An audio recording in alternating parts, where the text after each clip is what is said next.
So here I am, confined to a bed, and I have basically no idea why I'm there, except for some clue that it could have to do with my neck. But mostly I don't really know for sure.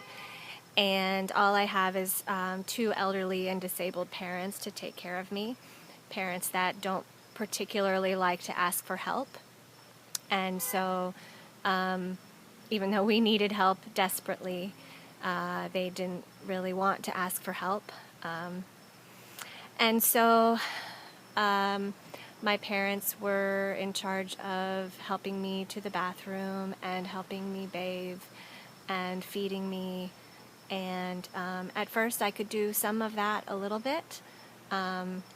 It started off that I needed them to hold my arms to brush my teeth, but I could brush and floss pretty much all in one go.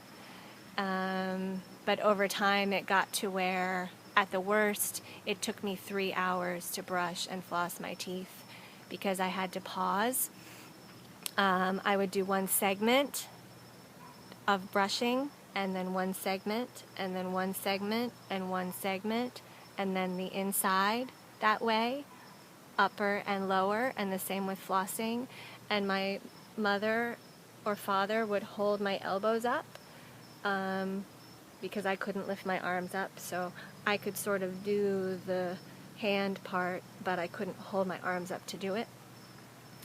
And it was by far, at the worst, it was by far the most difficult thing that I've ever had to do, was to brush and floss my teeth while I was that sick and that weak, and in that much pain. My hands were on fire and hurt so bad. But at first it was bad. I mean, it was bad enough for me to be in bed and not be able to do those things on my own. But there was one point where a massage therapist came to my house and suggested that I needed to change positions often so that I didn't get bed sores.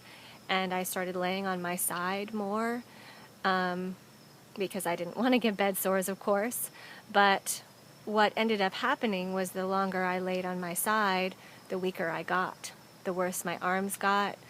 And it actually only took a couple of days of laying on my side all day. I would switch sides, but till I suddenly got to the point where I couldn't lift my arms at all. At that point, prior to that, I would go into the bathroom with help, and my mom would help me bathe, and I could shave my legs and shave my armpits, and I could stand up and wash my face. I'd have to sit down and take breaks. But after I started laying on my side, I could not.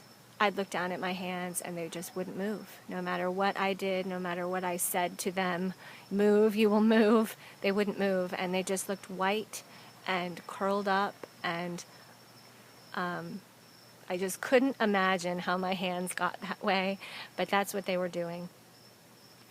And it basically turned out that I was constricting the nerves in my thoracic outlet by laying on my side that much. So that's something that's really important that I share with people that are bedridden and caretakers of people who are bedridden, to help your patients to lay on their back and stretch their arms open. This is really, really important. I honestly don't know how people can be bedridden for decades and still be able to use their hands. But I did have some other things going on that I found out later, which I'll get to.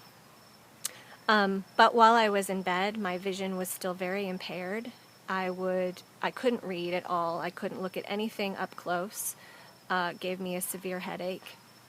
Even just, I was very stressed out. The situation was really highly stressful, and if I furrowed my brow, I would end up with a severe headache right there, and really all of my head hurt.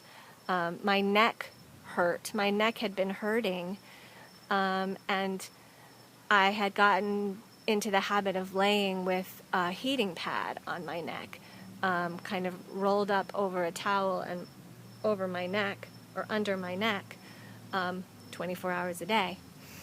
And I basically, with my hands, once I had got a lot worse, my hands were burning 24 hours a day. So I basically lived with ice packs on my hands. And if I didn't keep the ice on my hands, it would start to feel like my hands were burning, like they were literally on fire.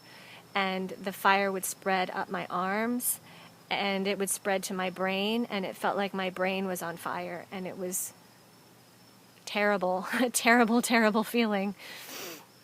My digestion, I was belching and belching and belching and belching, and I've had some digestive issues ever since I first got sick, but it got so much worse.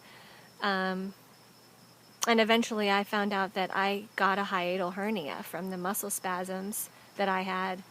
And so this hiatal hernia, my stomach was up inside my esophagus, which is how it felt. It felt like an elephant was standing on my chest. And I would eat, and then after I ate, I would get so weak. I couldn't move at all. I couldn't talk. It was all the energy I had just to digest my food. And basically it started to get to where I couldn't eat very much at all because my stomach was in my esophagus and there was no room for the food, and I got down to 90 pounds. But when I went to bed, I was actually a bit overweight because of the low cortisol, because of having to eat so often. So when I went to bed, I was about 150 pounds. My healthy weight is about 125. When I'm in really good shape, I'm 5'5". And so I went down to 90 pounds from 150 pounds. And now I'm about 120 pounds with not very much muscle. But so I guess that's a good place to stop. I'll continue in the next video.